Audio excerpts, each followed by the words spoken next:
Magandang umaga mga kalola. So ayan nga guys, maaga akong gumising. Alas 6 pa lang ng umaga yan at abalang-abala na ako sa paglilinis ng aming paligid ng bahay dahil nga ginugubat na yung gilid ng bahay namin guys.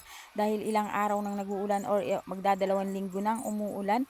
So ayan nga, pinagbubunot ko yung mga damo dyan sa gilid ng bahay namin. Actually bago yan, bago ako naglinis dyan, nagbayubo muna ako ng mga pananim kong mga gulay dahil nagsitubo na rin sila guys. So inuna ko yung pagbabayubo bago ako nagdamo dyan sa aming paligid ng bahay dahil yung gilid ng bahay namin ay ginugubat na. So kadadamo ko lang dyan mga 2 weeks ago, pero yan nga kagaya ng nakikita nyo, ang tataas na naman ng mga damo guys. So inuna ko lang yan sa gilid ng bahay. So sa mga susunod na araw yan, talbusan ko naman yung ating lilinisin at medyo makapal na, so babawasan din natin yan.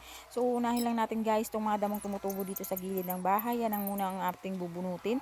Babawasan muna natin, tatanggalin natin yung matataas na masyado para naman magandang tingnan tong ating gilid ng bahay. So ayun nga, abalang-abala pa rin ang lola nyo at napakadusing ko na dyan guys dahil yung putik ay nagtatalsikan sa aking mukha. So ayan, linis-linis din pag may time dahil maraming lamok.